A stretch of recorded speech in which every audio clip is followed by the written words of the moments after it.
नमस्कार विद्यार्थी मित्रांनो, नागलकर स्टडी सेंटरवर तुमचं स्वागत आहे। आपण आजच्या व्हिडिओमध्ये जी चर्चा करणार आहोत त्यामध्ये करंट अफेअरचे टॉपिक्स आहेत। त्या करंट अफेअरच्या टॉपिकवर आपण चर्चा करूया। आपल्याला माहीत आहे नेशन वाईड लॉकडाऊन सुरू आहे। या लॉकडाऊनच्या काळामध्ये आपल्याला कुठे ना कुठे अभ्यासासाठी डिस्टर्बन्स क्रिएट होत आहेत आणि पुढचं भविष्य काय असणार याची चिंता न करता आपण अभ्यास करावा ही सगळ्यांना विनंती। जे विद्यार्थी अभ्यास करत आहेत कंटिन्यू आणि सरकार योग्य निर्णय घेईलच। जे परीक्षेचे फॉर्म अगोदर कंबाईनचे असो राज्यसेवेचे असो ते भरल्या गेलेले आहेत, त्याची परीक्षा होणारच आहेत, पण ती कधी होईल याबद्दल डेट डिक्लेअर सध्या करता नाही येत, कारण की कोविड-19चं जे संकट आहे हे संकट पूर्ण जगासमोर आहे आणि अशामुळे पब्लिक गॅदरिंग सोशल गॅदरिंग हे इव्हेंट होत नसल्यामुळं जे तुमची परीक्षा आहे ही परीक्षा पुढे ढकलण्यात आलेली आहे, ज्याचे की अजून टाइम टेबल जो आहे तो अजून डिक्लेअर केलेला नाही आहे। निश्चितच जेव्हा टाइम टेबल डिक्लेअर होईल त्यानंतर ह्या परीक्षा सुरळीत प्रकारे होतील, पण तुम्ही तुमच्या अभ्यासात कुठेही खंड न पडता कंटिन्युअसली तुमचा अभ्यास जो आहे तो कंटिन्यू सुरू ठेवला पाहिजे। जेणेकरून काय होईल की तुम्ही उद्या होणाऱ्या परीक्षेला जेव्हा ज्या पण डेटला डिक्लेअर परीक्षा होईल तेव्हा तुम्ही तयार राहाल त्या एक्झामसाठी, आहे ना। म्हणजे तुम्हाला विदाऊट टेन्शन फ्री तुम्हाला हे पूर्ण जे तुमचं अभ्यासाचं काम आहे हे नियमित प्रकारे तुम्हाला करायचं आहे, जेणेकरून परीक्षा तोंडावर कधी पण येऊ हे लॉकडाऊन नेशनवाईड हटो किंवा तुमचं कोविड-19चं जे संकट आहे सध्या त्यानं जगावर थैमान मचवलेलं आहे पूर्ण। हे संकट वॅक्सिन निघायला जोपर्यंत वॅक्सिन निघत नाही तोपर्यंत तर याच्यावर काही उपाय नाही आहे असं आपण म्हणू शकतो, पण लॉकडाऊन कुठपर्यंत चालेल हा पण एक प्रश्न आहे। तर त्यामुळं आपल्याला जे आहे आपलं कर्तव्य घरात राहणे, ठीक आहे, सॅनिटायझरनं हात धुत राहणे, यानंतर मास्क बाहेर जर जात असेल तुम्ही कुठे तर अतिआवश्यक कामासाठीच बाहेर पडा, जेणेकरून बाहेर पडल्यामुळं तुमच्या आणि तुमच्या परिवाराला धोका निर्माण नाही झाला पाहिजे। गरज असेल तरच बाहेर पडा ही सगळ्यांना विनंती, नाही तर घरात बसून तुम्ही अभ्यास करत बसा।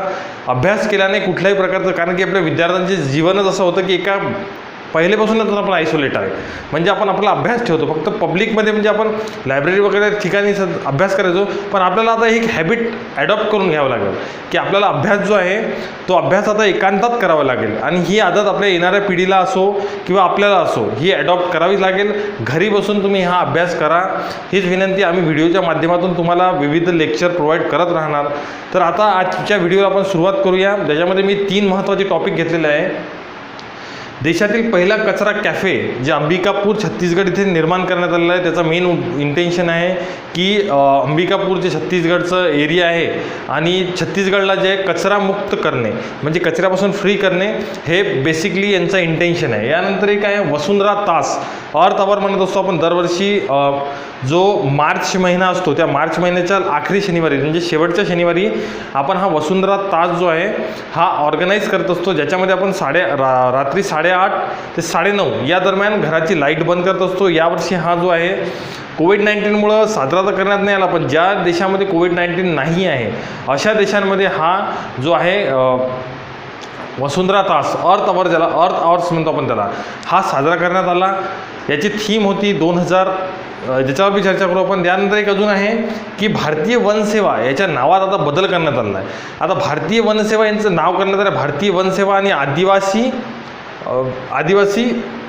सेवा, भारतीय वन व आदिवासी सेवा असे याचं नाव करण्यात आलेलं आहे। तर हे एक महत्त्वाचं टॉपिक असू शकते करंट अफेअरच्या दृष्टिकोनानं, याच्याबद्दल आपण एक चर्चा करूया। तर सगळ्यात पहिले आपण एक जे गार्बेज कॅफे बनवलेलं आहे अंबिकापूर इथे, अंबिकापूर छत्तीसगडमध्ये येते। या छत्तीसगड राज्यामध्ये अंबिकापूरमध्ये जो एक बनवण्यात आलेला आहे गार्बेज कॅफे, याच्यामध्ये तुम्ही 1 किलो गार्बेज नेऊन द्यायचं आणि त्याच्याबद्दल तुम्हाला अन्न मिळेल तिथून, असे यांना उपक्रम केलेला आहे। यांचं इंटेन्शन बेसिकली हे आहे की अंबिकापूर जे आहे किंवा छत्तीसगड जे आहे याला पूर्णचे पूर्ण कचरा मुक्त करणे, ठीक आहे, गार्बेजपासून पूर्णचे पूर्ण मुक्त करणे म्हणून याचं इंटेन्शन आहे। म्हणून अंबिकापूर जे आहे हे 2nd नंबरवर येते इंदोर नंतर। इंदोर तुम्हाला माहिती आहे स्वच्छ भारत सर्वेक्षणानुसार 1 नंबरवर आहे, आपण याच्यावर व्हिडिओ पण टाकलेला आहे। त्याचबरोबर अंबिकापूर जे आहे छत्तीसगडचं हे 2nd नंबरवर येते, आहे ना। तर हे आहे आणि या कॅफेची जर आपण टॅगलाईन जर पाहिली तर ती आहे more the waste better the taste. Okay, more the waste better the taste ही या अंबिकापूर अंबिकापूरमध्ये जो कॅफे निर्माण केला आहे या कॅफेची ही टॅगलाईन आहे। यानंतर आपण एक टॉपिक पाहूया वसुंधरा तास।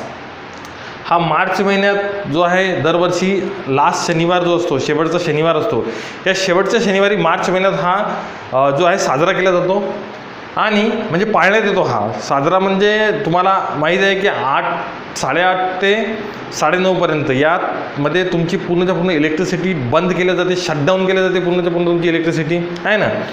तर हे 8:30 ते 9:30 या दरम्यान हा जो आहे साजरा केला जातो किंवा पाळण्यात येतो. याची थीम होती 2019ची कनेक्ट टू अर्थ आणि 2020ला हा 28 मार्च रोजी साजरा करण्यात आला होता. काही देशांमध्ये जिथं कोविड-19 इफेक्टेड नाही आहे अशा देशांमध्ये हा साजरा करण्यात आला होता. ठीक आहे.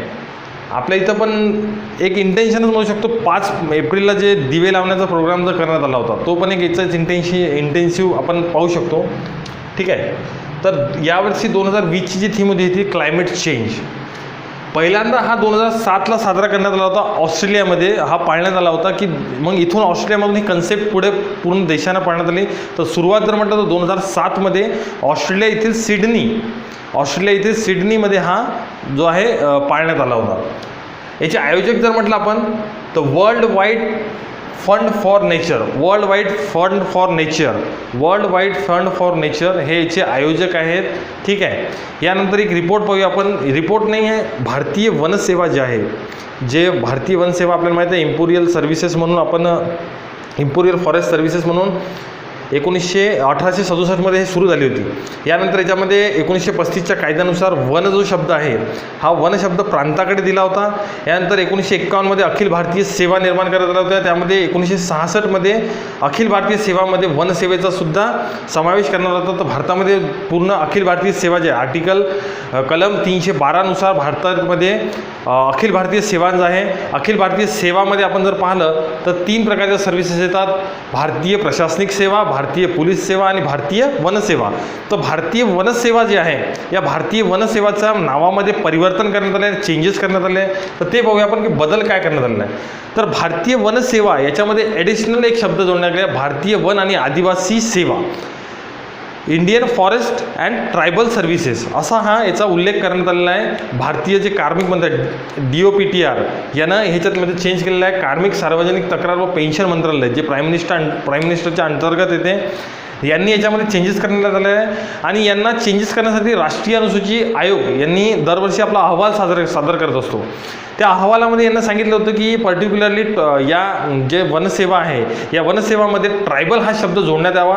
कारण की भारतीय वनसेवा जर पाहिला आपण तर वनामध्ये जास्तीत जास्त ट्रायबल लोक राहतात आणि इनडायरेक्टली त्या अधिकाराचा संपर्क काय येतो, ट्रायबल लोकांशी येतो. त्यामुळे याच्यामध्ये त्यांच्यासोबत पण त्यांचा एक जुडाव असला पाहिजे, म्हणजे त्यांच्यासोबत अटॅचमेंट असलं पाहिजे.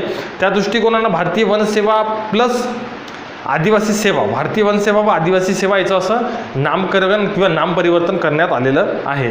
तर हे कोण केलेलं आहे, कार्मिक सार्वजनिक तक्रार व पेन्शन मंत्रालय जे प्राईम मिनिस्टरच्या अंतर्गत येते.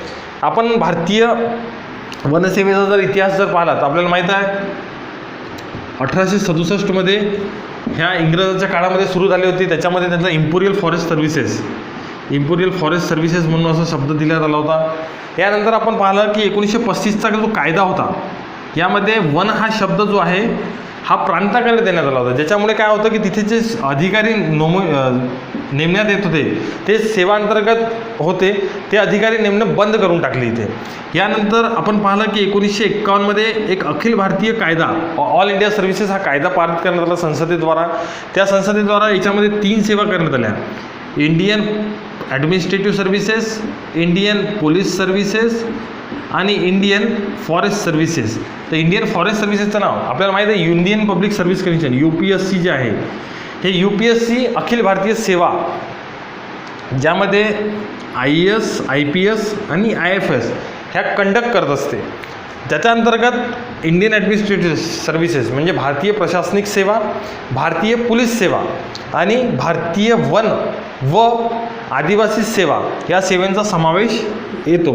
तर तुम्हाला एक्झाम पॉईंट ऑफ व्ह्यू लक्षात ठेवणं गरजेचं आहे की इंडियन फॉरेस्ट सर्व्हिसेसचं नाव आता काय करण्यात आलेलं आहे, Indian forest and tribal services, Indian forest and tribal services असं यांचं नाव करण्यात आलेलं आहे. ठीक आहे. तर या व्हिडिओमध्ये आपण एवढीच चर्चा करणार होतो. येणाऱ्या व्हिडिओमध्ये आपण अजून करंट अफेअर्सचे टॉपिक पाहूया. ठीक आहे.